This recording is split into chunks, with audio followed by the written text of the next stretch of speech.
find ways to cut costs. I'm sure every employer wants to know how they're going to cut down their costs, how they're going to reduce the different expenses that have been going on in order to thrive or to survive in this period.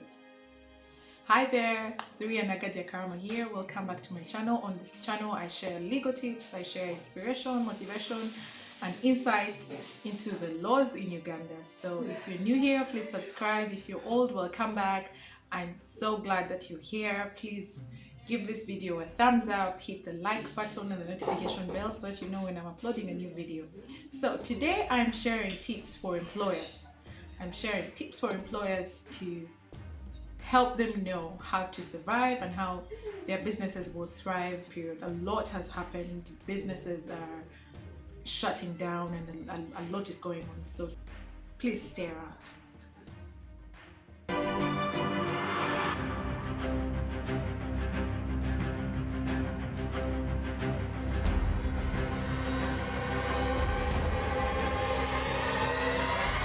Hi, welcome back. Zuria here again. Please subscribe if you're new here. If you're an old member, welcome back, and let's get right into it. So a lot has been happening with this, with the lockdown. Businesses have failed to stay afloat and employers are worried, really. They're worried. They don't know how to thrive in this new era, especially if your business is not maybe an essential service, or you're not in a position, you're not in a business that's considered, that's maybe a luxury. So there's a lot of businesses out there that are struggling during this period, and many have unfortunately had to let go of employees. Many have unfortunately had to shut down. But for those that are lucky enough to still stay afloat during this period, I have a few tips for you to thrive in this, should I say, difficult period. Okay, so tip number one. First of all, you have to make sure that you stay compliant. You need to make sure you work on compliance, especially legal compliance. You need to be able to file your taxes on time. You need to file your annual returns. That's for those in Uganda. I'm not sure how other countries work, but for those in Uganda, make sure that you are not on the radar of people who are not compliant with the law. The taxman is surely going to come for you if you're not paying your taxes or you're not filing new returns. It's okay if your business is not making money. You know, it's really fine to just file exactly what's happening. So you file a nil return, but make sure that you're compliant in this period. This is to avoid any negative issues with the law, any non-compliant issues with the law. So make sure you're compliant, you're legally compliant in this period, and that way you're not disturbed by anyone, you're not disturbed by the taxman, you're not getting notices of closure, you're not getting any issues. So have your licenses and have your organizations up to date. So that's tip number one. Tip number two is to work on your marketing. You need to make sure that your marketing is up to par.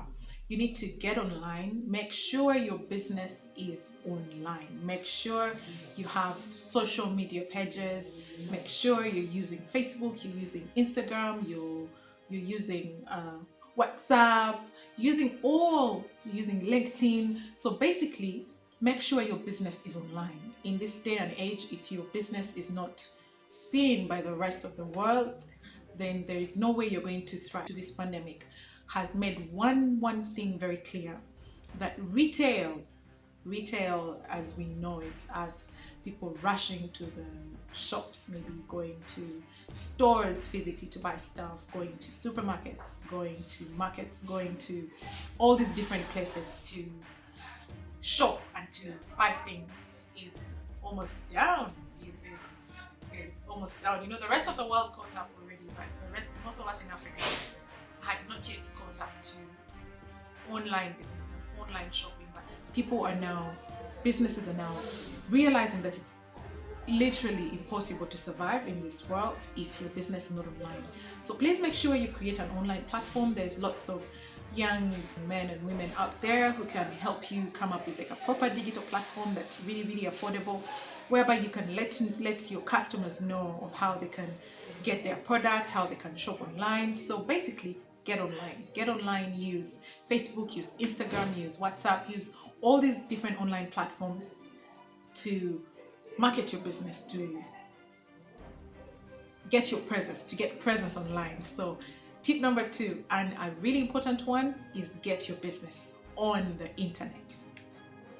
Tip number 3, and also a very important tip, is to make sure that you invest in your managers. I know this is a tough period. This is a period whereby you probably feel like that would be a luxury.